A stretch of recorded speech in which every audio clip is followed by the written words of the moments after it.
Friends இந்த கொண்டக்கடலையை வச்சு நம்ம செஞ்சு வடையை பாருங்களா, பார்க்கவே எவ்வளோ ஒரு சூப்பராக இருக்குது. கிறிஸ்பி அந்த அளவுக்கு டேஸ்ட்டு சூப்பராக இருக்கும். இந்த கொண்டக்கடலையில் செஞ்சோன்னா யாருமே நம்ப மாட்டாங்க. நீங்கள் வேணால் சாப்பிடும்போது அந்த டேஸ்ட்டை பாருங்கள், எந்த அளவுக்கு நல்லா சவுண்டு கேட்குன்னு பாருங்கள்.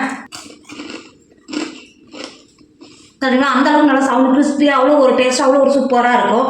இன்றைக்கி சூப்பரான கொண்டக்கடலையை வச்சு நம்ம வடை தான் பண்ண போகிறோம். வாங்க எப்படி செய்யலாம்னு பார்க்கலாம். இப்போ ஒரு பவுல் வச்சுக்கோங்க. 250 கிராம் கப்பில் 1 கப்பு நான் வெள்ளை கடலை எடுத்திருக்கேன். இப்போ இந்த பவுலில் சேர்த்து கொடுத்துக்கோங்க. நம்ம சேனலில் கடலைப்பருப்பை வச்சு நம்ம வடை பண்ணியிருக்கிறோம். கருப்பு கடலையை வச்சும் நம்ம வடை பண்ணியிருக்கோம். இப்போ இந்த கொண்ட கடலையை வச்சு வெள்ளை கடலையை வச்சு நம்ம சூப்பரான ஒரு பருப்பு வடை தான் பண்ண போகிறோம். இந்த கடலையை சேர்த்து கொடுத்துட்டு கடலை முங்குற அளவுக்கு தண்ணி சேர்த்துக்கோங்க. எக்ஸ்ட்ராவே தண்ணி சேர்த்தா மட்டும்தான் கடலை நல்லா ஊறி வரும். தண்ணி சேர்த்து கொடுத்துட்டு மூடி போட்டு மூடி ஒரு 8 மணி நேரத்துக்கு மாற்றி வச்சுக்கோங்க. கடலை நல்லா ஊறி வந்துடும், மாற்றி வச்சுக்கோங்க. இப்போ பாருங்க, நம்ம கடலை ஊற வச்சு 8 மணி நேரம் ஆயிடுச்சு. எந்த அளவுக்கு நல்லா குண்டு குண்டாக ஊறி வந்திருக்கு பார்த்தீங்களா. இப்போ ஒரு 2 டைம் நல்லா கழுவிட்டு தண்ணியை வடிகட்டி எடுத்துக்கோங்க.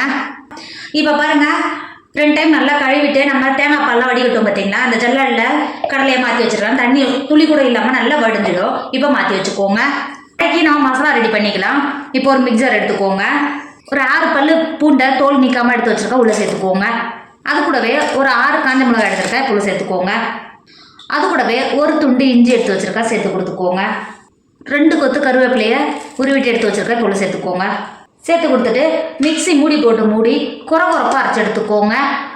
இப்போ பாருங்கள், நம்ம அரைச்சி எடுத்தது இந்த அளவு இருக்கணும். இதை அரைச்சி முடிஞ்சு மிக்ஸியை திறக்கும் போது அந்த அளவுக்கு வாசனை சூப்பராக இருக்கும்.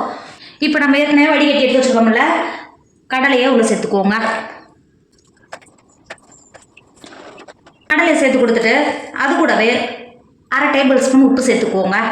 அது கூடவே ஒரு வெங்காயத்தை நீல வாக்கில் கட் பண்ணி வச்சுருக்கேன் இப்போ சேர்த்து கொடுத்துக்கோங்க. சேர்த்துட்டு மிக்ஸி மூடி போட்டு மூடி குறப்பாக அரைச்சி எடுத்துக்கோங்க. இப்போ பாருங்கள், நீங்கள் அரைக்கும் போது எப்பயுமே இந்த அளவுக்கு குறப்பாக தான் இருக்கணும். அப்போ தான் கிறிஸ்பியாக இருக்கும்.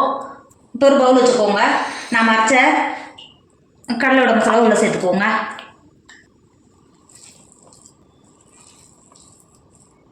இப்போ ஒரு பவுலில் சேர்த்து கொடுத்துட்டு அது கூடவே 1/2 டேபிள் ஸ்பூன் ஜீரகம் சேர்த்துக்கோங்க. சேர்த்து கொடுத்துட்டு கை வச்சு நல்லா கசஞ்சு கொடுத்துக்கோங்க. இந்த ஸ்டேஜில் உங்களுக்கு உப்பெல்லாம் கரெக்டாக இருக்கான்னு செக் பண்ணிக்கோங்க. எனக்கு உப்பு கரெக்டாக இருக்குது. இந்த அளவுக்கு நம்ம சீரகம் சேர்த்து நல்லா பிசைஞ்சு எடுத்தது இருக்குது பாருங்கள்.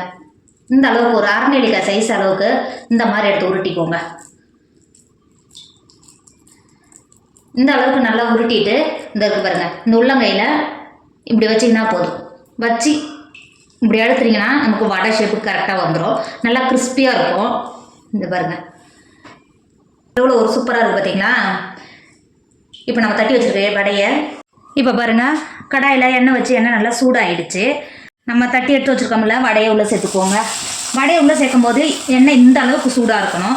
அப்போ தான் நல்லா கிறிஸ்பியாக இருக்கும், எண்ணெய் குடிக்காமல் இருக்கும்.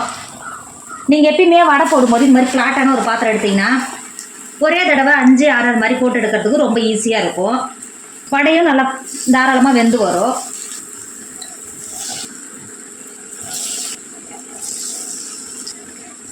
வடையை சேர்த்து கொடுத்துட்டு ஒரு பக்கம் நல்லா வேக விடுங்க. இப்போ பாருங்கள், ஏர் பபிள்ஸ் எல்லாம் அடங்கிடுச்சு. ஒரு சைடு நல்லா வெந்து வந்துருச்சு. இப்போ இன்னொரு சைடும் திருப்பி போட்டு நல்லா வேக விடுங்க.